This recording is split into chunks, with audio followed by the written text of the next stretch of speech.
പിതാവിനും പുത്രനും പരിശുദ്ധാത്മാവിനും സ്തുതിയായിരിക്കട്ടെ. എന്നെ ശ്രവിക്കുന്ന എൻ്റെ പ്രിയപ്പെട്ട ദൈവവചന വിചിന്തന വീഥി സ്പേസ് ചാനലിലേക്ക് നിങ്ങൾക്കേവർക്കും സ്വാഗതം.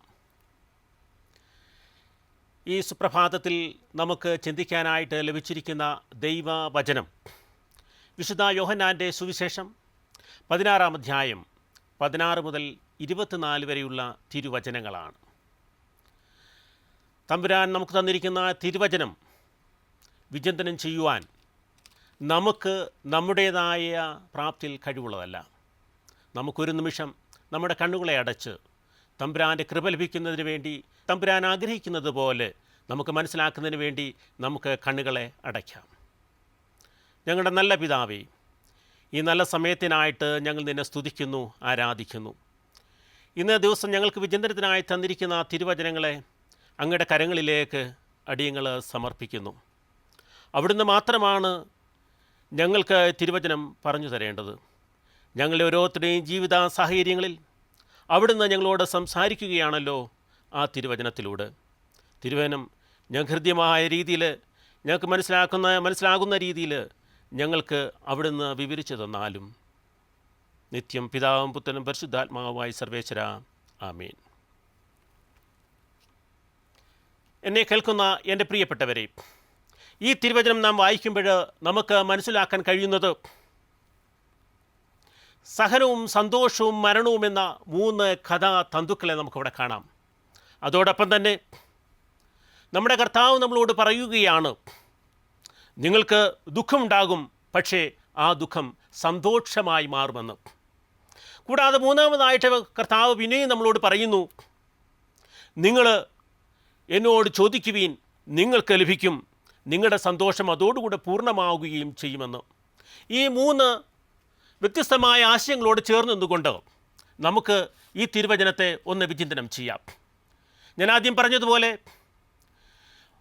സഹനവും സന്തോഷവും മരണവും, ആ 3 കഥാതന്തുക്കൾ കൂട്ടി വായിക്കുമ്പോൾ എൻ്റെ മനസ്സിലാദ്യമായി കടന്നു വരുന്നത് ജോബ് സ്റ്റീഫൻ്റെ കഥാചരിത്രമാണ്, ജീവിത ചരിത്രമാണ്.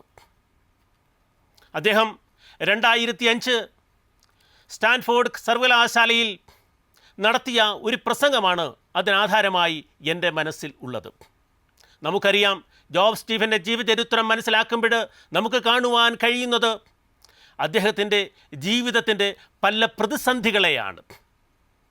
മാതാവ് കോളേജ് വിദ്യാർത്ഥി ആയിരിക്കുമ്പോൾ തന്നെ അവിവാഹിതയായ ആ സ്ത്രീയിൽ ഒരു കുട്ടി ഉടലെടുത്തു.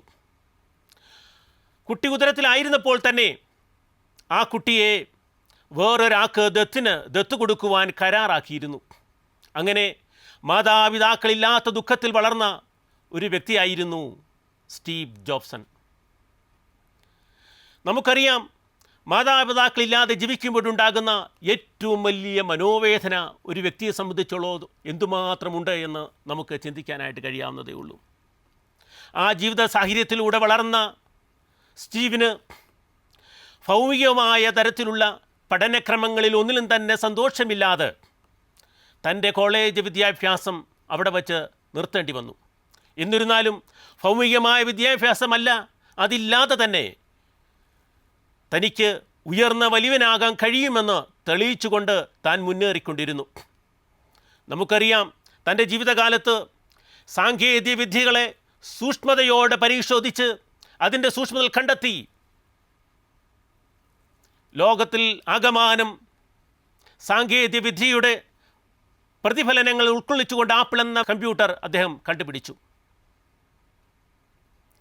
ആ കമ്പ്യൂട്ടർ ഒരു ദിവസം തൻ്റെ കൂട്ടുപടയാളിയായ കൂട്ടുജോലിക്കാരനായ ആൾ കൈവശമാക്കുകയും തന്നെ ആ കമ്പനിയിൽ നിന്ന് പുറത്തുവിടുകയും ചെയ്തു. എത്ര ദാരുണമായ സംഭവം! താൻ തന്നെ സൃഷ്ടിച്ചെടുത്ത തൻ്റെ സ്വപ്ന സാക്ഷാത്കാരമായിരുന്ന ആപ്പിൾ എന്ന കമ്പ്യൂട്ടറിൻ്റെ കുത്തവകാശം തൻ്റെ കൂട്ടാളി തന്നിൽ നിന്നും കവർന്നെടുത്തു. നമുക്കറിയാം എത്ര ദുഃഖകരമായൊരു അനുഭവമായിരിക്കും അതെന്ന്. നമ്മുടെയൊക്കെ ഓരോ ജീവിതത്തിലും ഇതുപോലുള്ള പല സംഭവങ്ങളും കടന്നു വരാറുണ്ട്. അവിടെയും അദ്ദേഹം അടി പതറാതെ മുന്നോട്ട് പോവുകയാണ്. ഒരു സാധാരണക്കാരനെ പോലെ പിന്നെയും തൻ്റെ ഈ നാശനഷ്ടങ്ങളിൽ നിന്ന്, തൻ്റെ അവസാന ഭാഗങ്ങളിൽ നിന്ന് പിന്നെയും ഉയർത്തെഴുന്നേൽക്കുകയാണ് അദ്ദേഹം അവിടെ ചെയ്തത്. നെക്സും ഫിഷറും കണ്ടുപിടിച്ചുകൊണ്ട് മുന്നോട്ട് പോയ അദ്ദേഹം പിന്നെയും ഒരു വലിയ സാമ്രാജ്യം തന്നെ ഈ സാങ്കേതികവിദ്യയുടെ ചരിത്രത്തിൽ സൃഷ്ടിച്ചെടുത്തു. അങ്ങനെ തൻ്റെ ഈ പുതിയ കണ്ടുപിടുത്തങ്ങൾ പിന്നെയും ആപ്പിളിനോട് ചേർത്ത് വെച്ചുകൊണ്ട് അദ്ദേഹം മുന്നോട്ട് ജീവിച്ചു. രണ്ടാമതായിട്ട് നമുക്ക് കാണുന്നത് അദ്ദേഹത്തിന് സംഭവിച്ച പാൻക്രിയാസിൽ കടന്നുകൂടിയ ക്യാൻസറിനെ പറ്റിയാണ്. മരണം മുന്നിൽ കണ്ടുകൊണ്ട് ഓരോ ദിവസവും അദ്ദേഹം ജീവിക്കുകയാണ്.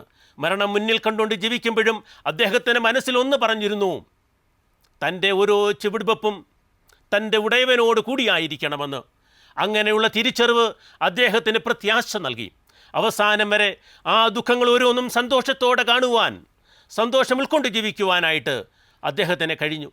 അങ്ങനെ ഈ സഹനങ്ങളൊക്കെയും ഈ ദുഃഖങ്ങളൊക്കെയും മഹത്തായ സന്തോഷകരമായി മാറ്റിക്കൊണ്ട് തൻ്റെ ജീവിതം അവസാനിപ്പിക്കുവാൻ അദ്ദേഹത്തിന് കഴിഞ്ഞു എന്നുള്ളത് ഒരു ചരിത്ര സത്യമാണ്. പ്രിയപ്പെട്ടവരെ, ഒരു കാര്യം കൂടെ പറഞ്ഞുകൊള്ളട്ടെ. എൻ്റെ ഇടവകയിൽ അതേ സെൻറ്റ് തോമസ് ഫൊറൈൻ ദേവാലയം ധർമ്മരാമിൽ ഒരു നല്ല ആൾത്താരയിലായിരുന്നു. എൻ്റെ വികാരിയച്ഛൻ തോമസ് കല്ലുകുളമച്ചൻ ഒരു നല്ല ആൾത്താര വേണമെന്ന് ആഗ്രഹിച്ചുകൊണ്ട് മുന്നോട്ട് പോയി. അദ്ദേഹം അങ്കമാലിയിൽ നിന്നും പ്രശസ്തരായ കലാകാരന്മാരെ, സർഗസിദ്ധിയുള്ളവരെ ഞങ്ങളുടെ ഇടവ ദേവാലയത്തിലേക്ക് കൊണ്ടുവന്നു. അവരെ പണി ആരംഭിച്ചു. ഞങ്ങളവിടെ പോയി കാണുമ്പോഴേ കാണാൻ കഴിയുന്നത് ഓരോ ദിവസവും അവർ ചെയ്യുന്ന പണികൾ മാറി നിന്ന് സൂക്ഷ്മം പരിശോധിക്കുന്ന ഒരു കാഴ്ചയാണ് ഓരോ ദിവസവും വൈകുന്നേരങ്ങളിൽ ഞങ്ങൾക്ക് കാണാൻ കഴിഞ്ഞത്. അങ്ങനെ അവരോരോ ദിവസവും അവർ ചെയ്തു തീർത്ത പണികൾ അന്ന് ആ ദിവസം തന്നെ വൈകുന്നേരത്ത് അവരുടെ മെയിൻ പണിയാളികളുമായി ഒന്നിച്ചിരുന്നു കൊണ്ട് വിശകലനം ചെയ്യും, സൂക്ഷ്മദൃഷ്ടിയോട് അവരെ നോക്കിക്കാണുകയും ചെയ്യുമായിരുന്നു. അതിൻ്റെ ഫലമായി അന്നേരം ഉണ്ടായിരുന്ന മിസ്റ്റേക്കുകൾ, പോരായ്മകൾ അവർക്ക് പരിഹരിച്ചുകൊണ്ട് മുന്നോട്ട് പോകുവാനായിട്ട് കഴിഞ്ഞു. അങ്ങനെ അതിൻ്റെ സമാപനത്തിൽ നോക്കിയപ്പോൾ ഏറ്റവും മനോഹരമായ ഒരു വലിയ ആൾത്താര ഞങ്ങളുടെ ഇടവക ദേവാലയത്തിന് അവർക്ക് സമ്മാനിക്കാനായിട്ട് കഴിഞ്ഞു. പ്രിയമുള്ളവർ, ഒരു കാര്യം കൂടെ ഞാൻ പറഞ്ഞുകൊള്ളട്ടെ. നമ്മുടെ ജീവിതത്തിൽ ഇതുപോലുള്ള പ്രതിസന്ധികൾ, പോരായ്മകൾ, പ്രശ്നങ്ങൾ ഒക്കെയും നമ്മുടെ മുമ്പിൽ ഉടലെടുക്കാറുണ്ട്. നമ്മുടെ ഈ ജീവിതത്തിലും നമ്മൾ ഓരോ ദിവസവും പുറകോട്ട് പോയി ഒന്ന് തിരിഞ്ഞു നോക്കി അതിൻ്റെ കുറവുകൾ മനസ്സിലാക്കി തിരുത്തലുകൾ നടത്തി മുന്നോട്ട് പോയാൽ അവിടെ നമുക്ക് മനോഹരമായ ഒരു ജീവിതം അതിൻ്റെ അവസാനം സന്തോഷത്തോടെ നമ്മളിൽ തന്നെ ഉളവാക്കുവാനായിട്ട് നമുക്ക് കഴിയും. വിക്ടോറിയ അഡീസി എന്ന വിഖ്യാതനായ ഒരു ഇറ്റാലിയൻ ചരിത്രകാരനെ പറ്റി ഞാൻ കേട്ടിട്ടുണ്ട്.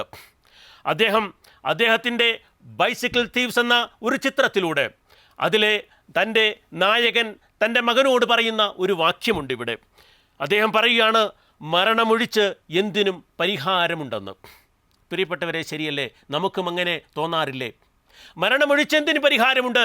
എന്നാൽ നമ്മുടെ തമ്പുരാൻ നമുക്ക് കാട്ടിത്തന്ന ജീവിത രീതി എന്ന് പറഞ്ഞത് മരണത്തിന് പോലും അതിജീവിച്ചുകൊണ്ട് ഉത്ഥാനത്തിൻ്റെ പ്രത്യാശ പകർന്നുകൊണ്ടുള്ള ഒരു നല്ല സുവിശേഷമാണ്. അത് ഉൾക്കൊണ്ടുകൊണ്ട് മുന്നോട്ട് പോകുവാൻ നമുക്കും കഴിയണം. പ്രിയപ്പെട്ടവരെ, ചാർലി ചാപ്ലിൻ്റെ അവസാന കാലഘട്ടത്തിൽ അദ്ദേഹം നടത്തിയ തൻ്റെ ചിത്രത്തിൽ ഒരു കാര്യം പറയുന്നുണ്ട്. മരണമല്ല, മരണഭയമാണ് മനുഷ്യനെ പരിഭ്രാന്തരാക്കുന്നത് എന്ന്. ഇതാണ് മനുഷ്യനെ കൊല്ലിക്കുന്നത്, മരണമല്ല മരണഭയം. പ്രിയപ്പെട്ടവരെ, ഇന്ന് നമുക്ക് ഭയപ്പെടേണ്ട കാര്യമില്ല. കാരണം നമ്മുടെ പൊന്നുതമ്പുരാൻ മരണത്തെയും അതിജീവിച്ച് ഉത്ഥാനത്തിലൂടെ പ്രത്യാശയിലേക്ക് നമ്മളെ നയിച്ചുകൊണ്ടിരിക്കുകയാണ്. ആ നല്ല ജീവിതം കാണുവാനും ആ നല്ല ജീവിതം അനുഭവിക്കുവാനും അതിനുള്ള തയ്യാറെടുപ്പുമാണ് നമ്മൾ ഈ ജീവിതത്തിൽ ഇവിടെ നടത്തേണ്ടതിന്. അതിന് ദൈവം നമ്മളെല്ലാവരെയും സഹായിക്കട്ടെ, അനുഗ്രഹിക്കട്ടെ എന്ന് ഞാൻ ആത്മാർത്ഥമായിട്ട് പ്രാർത്ഥിക്കുകയാണ്. ഒന്നിച്ച് പ്രവർത്തിക്കാം. നമ്മുടെ ജീവിതത്തെ അതിനുവേണ്ടി നമുക്ക് തന്നെ സമർപ്പിക്കാം. ദൈവം നമ്മെ ധാരാളമായി അനുഗ്രഹിക്കട്ടെ എന്ന് പ്രാർത്ഥിക്കുന്നു. നന്ദി, നമസ്കാരം.